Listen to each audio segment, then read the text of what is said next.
Welcome to my channel. Please subscribe. కొత్త సంవత్సరానికి 6 వస్తువులను బహుమతులుగా ఇవ్వకండి.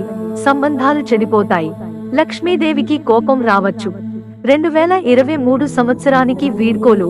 2024 రాకకు కొన్ని రోజులు మాత్రమే మిగిలి ఉన్నాయి. నూతన సంవత్సరానికి స్వాగతం పలికేందుకు అందరూ రెడీ అవుతున్నారు.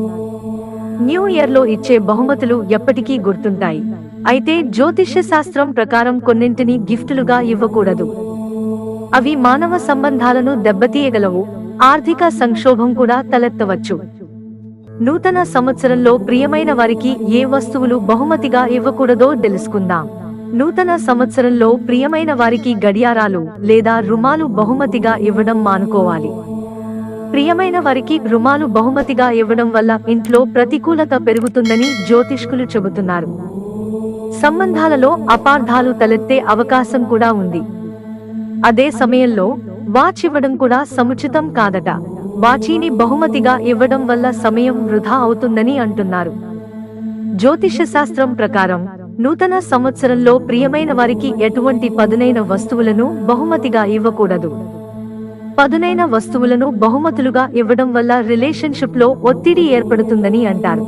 అంతేకాకుండా ఈ వస్తువుల్ని ఇవ్వడం సంబంధంలో దూరాన్ని సృష్టిస్తుంది. అదే సమయంలో ఎవరైనా మీకు అలాంటి వాటిని ఇస్తే మీరు వాటిని మీ దగ్గర ఉంచుకోకూడదు. కొత్త సంవత్సరం రోజున ఎవరికీ బూట్లు లేదా చెప్పులు బహుమతిగా ఇవ్వకూడదు. జ్యోతిష శాస్త్రంలో బూట్లు, చెప్పులు పేదరికానికి చిహ్నంగా పరిగణిస్తున్నారు. ఒక వ్యక్తి వీటిని బహుమతిగా ఇస్తే పేదరికం అతనిని ఎప్పటికీ వదలదు. ఆ పరిస్థితిలో ఎవరైనా ఈ వస్తువులను బహుమతులుగా ఇవ్వడం మానుకోవాలి. నూతన సంవత్సరంలో ప్రియమైన వారికి పర్సు లేదా బ్యాగ్ బహుమతిగా ఇవ్వకూడదు.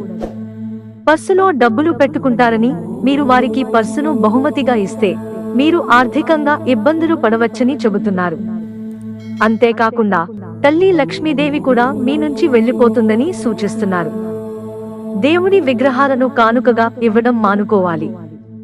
వాస్తవానికి ప్రతి దేవత యొక్క విగ్రహం, దాని నిర్వహణ, ఆరాధనకు సంబంధించి కొన్ని ప్రత్యేక నియమాలు ఉన్నాయి. వీటిని తప్పనిసరిగా పాటించాలి.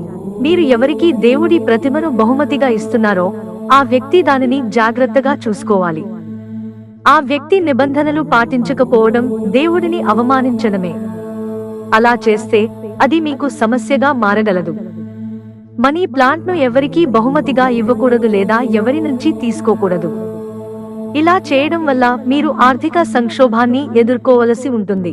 మనీ ప్లాంట్ ను ఎప్పుడూ ఎక్కడి నుంచో రహస్యంగా తీసుకొచ్చి నాటితేనే ఆ ఇల్లు సౌభాగ్యం పొందుతుందని నమ్ముతారు. మిత్రులారా, మాకు మీ సహకారం అందించడానికి వీడియోను లైక్ చేయండి. ఇంట్రెస్టింగ్ వీడియోస్ కోసం ఛానల్ సబ్స్క్రైబ్ చేసుకోవడం మర్చిపోకండి. ధన్యవాదాలు.